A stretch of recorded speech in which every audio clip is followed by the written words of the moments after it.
আসসালামু আলাইকুম। আজকের এই ভিডিওতে আলোচনা করব ইন্টারনেটের তৃতীয় প্রজন্ম ব্লকচেন প্রযুক্তির ভূমিকা ও গুরুত্ব নিয়ে। তার সাথে থাকবে ব্লকচেন প্রযুক্তি কি। অবশ্যই তার জন্য ভিডিওটি শুরু থেকে নিয়ে শেষ পর্যন্ত খুব মনোযোগ সহকারে দেখার জন্য চেষ্টা করবেন। আর অবশ্যই আপনারা যদি এই চ্যানেলটিকে সাবস্ক্রাইব করে না থাকেন, অবশ্যই চ্যানেলটিকে সাবস্ক্রাইব করে পাশে থাকবেন প্রতিনিয়ত ওয়ানপিসের আপডেটগুলো পাওয়ার জন্য। ইন্টারনেটের অগ্রগতির সঙ্গে সঙ্গে প্রযুক্তি জগতে একাধিক যুগান্তকারী পরিবর্তন এসেছে। বর্তমানে আমরা ওয়েব 3.0 বা ইন্টারনেটের তৃতীয় প্রজন্ম নিয়ে কথা বলছি, যা তথ্য আদান প্রদানের ক্ষেত্রে ব্লকচেন প্রযুক্তির উপর নির্ভরশীল। এটি ইন্টারনেটের ভবিষ্যৎ রূপ, যেখানে বিকেন্দ্রীকরণ, কৃত্রিম বুদ্ধিমত্তা অর্থাৎ এআই, মেশিন লার্নিং এবং ব্লকচেন মূল ভিত্তি হিসেবে কাজ করছে। এখন আলোচনা করছি ইন্টারনেটের বিবর্তন ওয়েব 1.0 থেকে ওয়েব 3.0। ওয়েব 1.0 1990 সাল থেকে 2000 সাল পর্যন্ত চলছে। তারপর ওয়েব 2.0 2000 সাল থেকে নিয়ে বর্তমান চলমান। এর বৈশিষ্ট্য হচ্ছে ইন্টারঅ্যাক্টিভ ও সোশ্যাল মিডিয়া ভিত্তিক। তারপর হচ্ছে ওয়েব 3.0, এটা বর্তমান ও ভবিষ্যৎ। এটার বৈশিষ্ট্য হচ্ছে বিকেন্দ্রীভূত, সক্রিয় ও ব্লকচেন নির্ভর। দেখেন, প্রযুক্তি ধাপে ধাপে উন্নতির দিকে যাচ্ছে। প্রথমে 1.0 ছিল, তারপরে 2.0, এখন 3.0। এবং কোনটা কত সাল থেকে চলমান তাও আমি আপনাদের সাথে শেয়ার করলাম। ওয়েব 3.0 এর প্রধান বৈশিষ্ট্য হলো ব্লকচেন প্রযুক্তির ব্যবহার, যা ব্যবহারকারীদের জন্য বিকেন্দ্রীকৃত, স্বচ্ছ, নিরাপদ ইন্টারনেট অভিজ্ঞতা নিশ্চিত করে। এখন শেয়ার করব ব্লকচেন প্রযুক্তি কি। ব্লকচেন হলো একটি বিকেন্দ্রীভূত, নিরাপদ ও অপরিবর্তনযোগ্য ডিজিটাল লেজার, যেখানে লেনদেন ও তথ্য সংরক্ষিত হয়।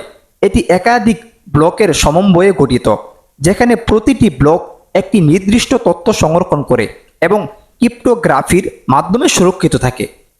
এখন আপনাদের সাথে শেয়ার করব ব্লকচেনের মূল বৈশিষ্ট্যসমূহ।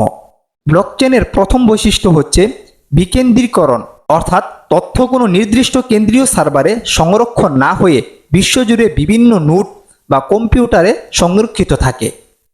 আমি ধাপে ধাপে প্রত্যেকটা পয়েন্ট নিয়ে আপনাদের সাথে আলোচনা করব, যাতে করে আপনাদের বুঝতে সুবিধা হয়। প্রয়োজনে আমি ধাপে ধাপে একাধিক ভিডিও তৈরি করব। এই সমস্ত বিষয় আমাদেরকে জানতে হবে এবং শিখতে হবে। যাই হোক, প্রথমটা হচ্ছে তথ্য কোনো নির্দিষ্ট কেন্দ্রীয় সার্ভারে সংরক্ষণ না হয়ে বিশ্বজুড়ে বিভিন্ন নোড বা কম্পিউটারে সংরক্ষিত থাকে, ফলে এটি হ্যাকিং বা তথ্য চুরির সম্ভাবনা কমিয়ে দেয়। ব্লকচেনের মূল বৈশিষ্ট্যসমূহের দ্বিতীয় বৈশিষ্ট্য হচ্ছে নিরাপত্তা ও স্বচ্ছতা। ব্লকচেনে সংরক্ষিত তথ্য পরিবর্তনযোগ্য নয়, যা প্রতিটি লেনদেনকে আরও নিরাপদ ও নির্ভরযোগ্য করে তোলে। প্রতিটি লেনদেন পাবলিক লেজারে সংরক্ষিত হয়, যা সবাই দেখতে পারে কিন্তু পরিবর্তন করতে পারে না। তারপর ব্লকচেনের মূল বৈশিষ্ট্যসমূহের তৃতীয় বৈশিষ্ট্য হচ্ছে স্মার্ট কন্ট্রাক্ট, অর্থাৎ সক্রিয় চুক্তি, যা পূর্ব নির্ধারিত শর্ত পূরণ হলে নিজেই কার্যকর হয়। এটি আর্থিক লেনদেন, ব্যবসায়িক চুক্তি এবং প্রশাসনিক কাজকে সক্রিয় করে তোলে।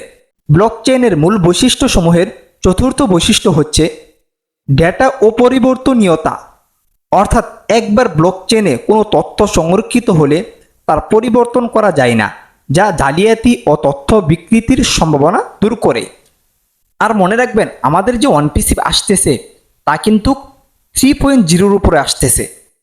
এখন চিন্তা করুন ওয়ানপিসির ভূমিকা পৃথিবীতে কেমন থাকবে এবং এই ওয়ানপিসিকে পৃথিবীর মানুষ কিভাবে গ্রহণ করবে। যাই হোক, এই ওয়ানপিসির ফাউন্ডার আমরা, যেই ওয়ানপিসি আগামী দিনে এই পৃথিবীকে নেতৃত্ব দিবে, সেই নেতৃত্বর শীর্ষস্থানে থাকবে আমরা যারা ফাউন্ডার রয়েছি তারাই। যাই হোক, পরবর্তীতে আমার ভিডিও চলে আসবে ওয়েব 3.0-তে ব্লকচেনের ভূমিকা এবং ওয়েব 3.0 ব্লকচেনের সুবিধাসমূহ নিয়ে। আজকের ভিডিওটি এখানে শেষ করছি। দেখা হচ্ছে পরবর্তী কোনো এক ভিডিওতে। আসসালামু আলাইকুম।